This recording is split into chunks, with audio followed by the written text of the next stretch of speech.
Action. सभी का reaction मैं अभी मुझे बता लेना दे है। रहा हूँ। आलोक जी, ये क्या, पहले तो आप मुझे वीडियो दिखा रहे बोल रहा हैं, हूँ। दर्शकों को एक वीडियो सेकंड दिखा बोल रहे हैं, रहा हूँ। बताएं प्लीज।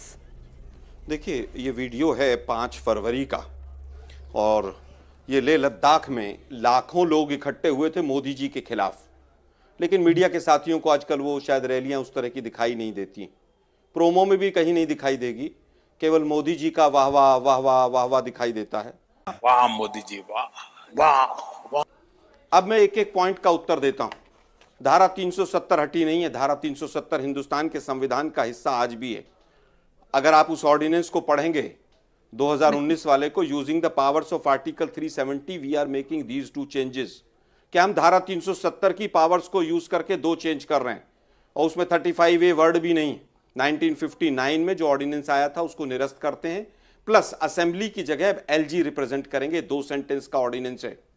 लेकिन देश के प्रधानमंत्री जब लाल किले से झूठ बोल सकते हैं, अरे बाप रे, ये तो धोती खोल रहा है। मैं 1 घंटे का शो है, पूरे पैनल को चैलेंज करके जाता हूं यहां पर कि मुझे एक ऑर्डिनेंस दिखा दीजिए जिसमें लिखा हो कि धारा 370 अब हिंदुस्तान के संविधान का हिस्सा नहीं है। और अमित शाह जी का स्टेटमेंट था कि जिस तरह के 2 चेंजेस हमने किए हैं, ऐसे तो कांग्रेस ने 36 चेंज किए। पहले 2 प्रधानमंत्री होते थे, तमाम चीजें होती थी, 2 झंडे भी होते थे, हाई कोर्ट नहीं था, सुप्रीम कोर्ट नहीं था, और उसको भी बदलाव को फिर जिस तरह से 15 साल में वो 35A को भी हटा दिया कि आप 15 साल पहले वहां रहिए फिर प्रॉपर्टी खरीदिए। ये लोग तो बहुएं ला रहे थे वहां से कि बहू आएंगे अब वहां से। मैं कह रहा हूं मुझे 50 गज का एक प्लॉट जम्मू में दिलवा दें हमारे जफर भाई। आप आ जाइए, कल मेरे साथ दिला देता हूँ। वापस आता हूं। अरे भाई, आपको डोमिसाइल एक्ट पता नहीं अरे भाई है। सुनिए ना, आप कॉन्स्टिट्यूशनल अमेंडमेंट कह रहे हैं, ऑर्डिनेंस से बीच में ना बोल, थारे माथे पर लिखा है बीच में ना बोल। आलोक जी देखिए, उनको चुप कीजिए। आलोक जी ये तरीका उनको ठीक चुप नहीं कीजिए, है। मैं किसी के बीच में नहीं बोला। आलोक जी ये प्लीज आपके इनको चुप बोलने का कीजिए। तरीका नहीं हुआ। आपने मैं उड़ वीडियो जाता दिखाया, हूं ना, मैंने वीडियो, आप मोदी नामा चलाइए, मैं उड़ जाता हूं। मुझे कोई शौक नहीं। आपको बोलने की जली ना, तेरी भी जली ना। जफर भाई बोल रहे थे, मैं एक शब्द नहीं बोला, शांति से सुनिए। कॉमन मिनिमम प्रोग्राम बना, निर्लज्जता के साथ आज मैं कहूंगा देश के प्रधानमंत्री परिवारवाद पर आरोप लगाते हैं। अटल बिहारी वाजपेयी की सरकार आई तो बाप बेटे दोनों कैबिनेट में मंत्री थे। अब्दुल्लाज अभी कौन सी बहन हमारी बोल रही थी, पहले दोनों मंत्री थे बाप बेटे। और उसके बाद PDP के साथ सरकार चलाई, वो परिवारवाद नहीं था। 3.5 साल तक इंटरनेट बंद रहा PDP के साथ सरकार चलाते हुए। और जिस समय कहा गया तिरंगा उठाने वाला नहीं मिलेगा, उसके 7 महीने बाद तक सरकार चली। इनको पता कुछ है नहीं, शोर मचाते रहते हैं, बस केवल मोदी नामा पढ़ना है। NIT का क्या हाल हुआ था सबको देखा था ना सबने। अब्दुल्लाज के साथ मैंने बताया दोनों मंत्री बने, PDP के साथ सरकार बनाई। कॉमन मिनिमम प्रोग्राम में पहले पेज पे 3रा पॉइंट कि धारा 370 को मजबूत करेंगे। 1 मिनट रुकिए ना मैम, 1 मिनट रुक जाइए। नहीं आलोक जी, मेरे ख्याल मैंने जितना वक्त सबको देना था मैंने आपको भी दिया। वही तो प्रॉब्लम है ना। नहीं सर, आप देखिए, आप इंडिया टीवी पर आएंगे, आपका मन होगा जो आप बोलेंगे, और उसके बाद दूसरों के भी बोलने का समय आप ले लेंगे, तो ये तो नहीं होगा ना। मैं केवल अपनी बात तो पूरी कर लूं ना, आपका एजेंडा ध्वस्त हो गया। गजब बेइज्जती है। इफरा जान साहब, इफरा जान जी, आप क्या कहेंगी? आपने एक्सपेक्ट किया था इतनी बड़ी आवाम प्रधानमंत्री मोदी को सुनने पहुंचेगी? कुछ भी ये रात तो गेम बजाना पड़ेगा। देखिए, मुझे नहीं लगता है नरेंद्र मोदी जी और बीजेपी खुद ये एक्सपेक्ट कर रहे थे। इसी वजह से सरकारी मुलाजमीन जो हैं, उनको शाम को ही मैसेज चला गया था कि सभी सरकारी मुलाजमों को सुबह 5 बजे बख्शी स्टेडियम पहुंचना है। 7,000 सरकारी मुलाजमों की लिस्ट हमारे पास है, जो हमने मीडिया में भी डाली है, जहां प्रॉपर बतौर लिखा गया था कि 7,000 सरकारी मुलाजमों को आना है। और उसके बाद जहां कहीं का भी कोई सरकारी मुलाजमीन था, वो वहां पहुंच गए थे। तो ये जो आप कह रही है ना कि लोग वहां आए थे, बीजेपी को खुद पता है कि वहां सरकारी मुलाजिम आए थे। मतलब 1 लाख प्लस की तादाद में सरकारी मुलाजिम हैं क्या इफरा जान जी? जी बिल्कुल, 1 लाख तो लोग, उन्होंने खुद नहीं कहा 1 लाख आए थे, वो खुद कहते हैं 55,000 आए थे। आपने 55,000 से 1 लाख कैसे बना दिया, मुझे नहीं पता। इस सज्जन को क्या तकलीफ है भाई, क्या तकलीफ है इनको? मैं एक बार इफरा जी को सुन ले। मोदी नामा पढ़वाना चाहते हैं, हम उठ जाते हैं। अरे आलोक जी, इफरा जी बोल रही है, आप उनके बोलने पे क्यों आपत्ति? 5 लोग आप बीजेपी के पक्ष के बैठ जाते हैं और दूसरे को बोलने नहीं देते हैं आप लोग। अरे किसने बोलने नहीं दिया आलोक जी? अभी तो डिबेट शुरू हुई है, सब अपनी अपनी बात रख रहे हैं और इफ्रा जी बोल रही हैं।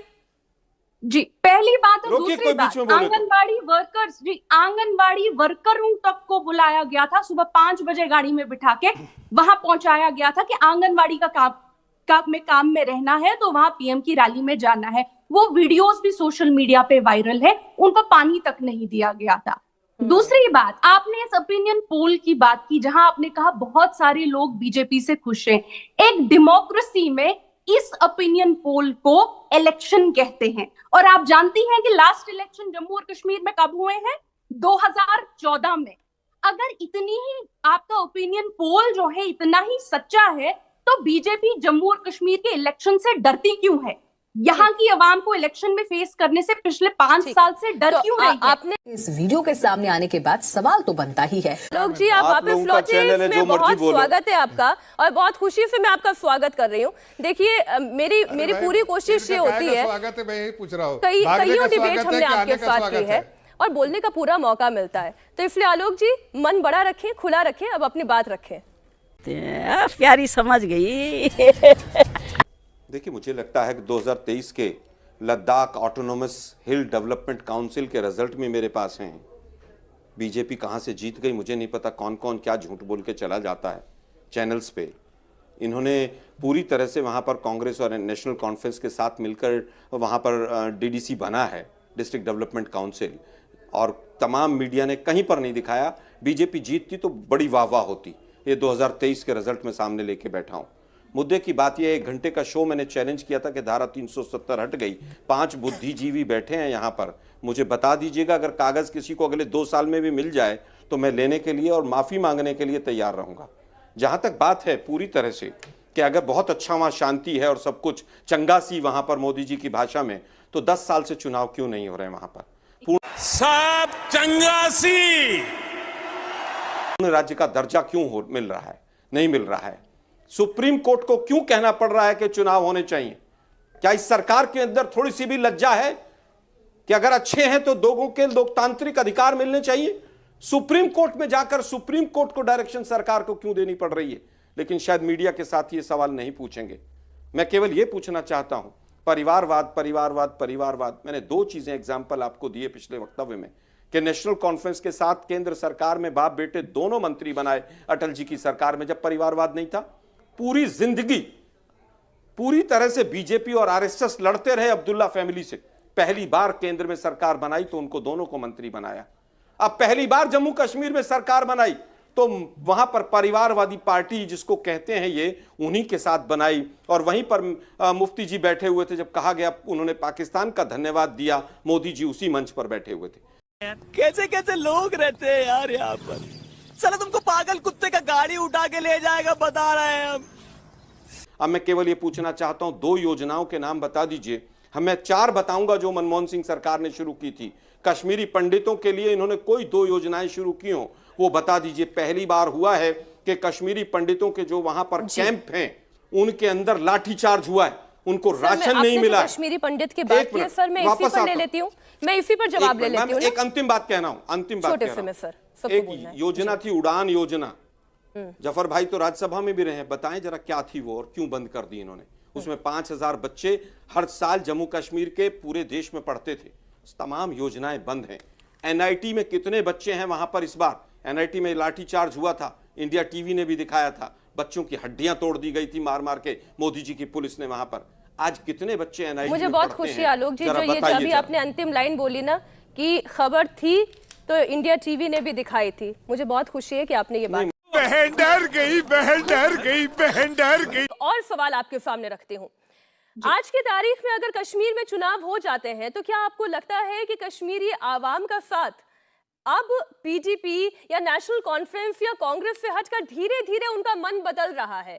आप भले ही आरोप लगा दें कि वहां पर आई हुई जो जनता थी वो ज्यादातर सरकारी कर्मचारी थे, लेकिन ऐसा तो नहीं है ना कि हर एक व्यक्ति वहां पर जो मौजूद था वो सारे सरकारी कर्मचारी थे, वो स्वतः स्फूर्त भीड़ भी थी। जनता को आप मूर्ख समझना बंद कर दीजिए। इस प्रकार की बचकाना बातें किसी के गले नहीं उतरती, लोग मजाक उड़ाते हैं। जी, पहली बात तो वो सभी लोग सरकारी कर्मचारी ही थे और उसमें से कुछ लोग जो थे बीजेपी वर्कर्स थे।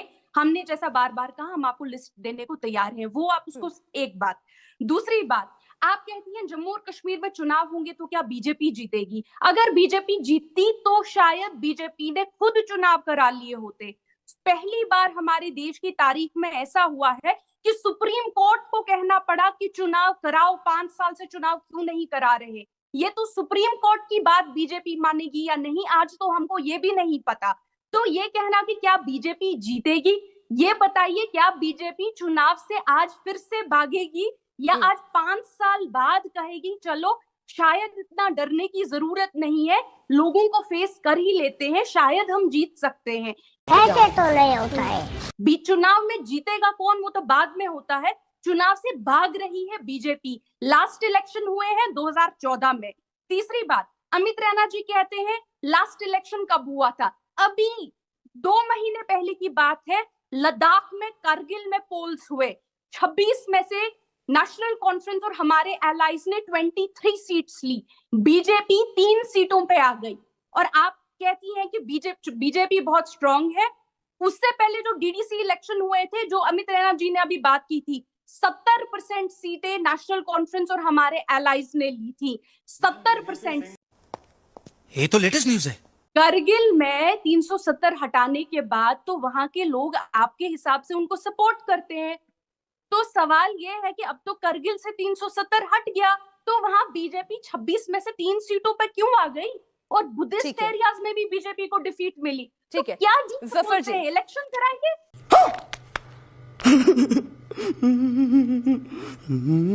खत्म। Bye bye, tata, goodbye, गया।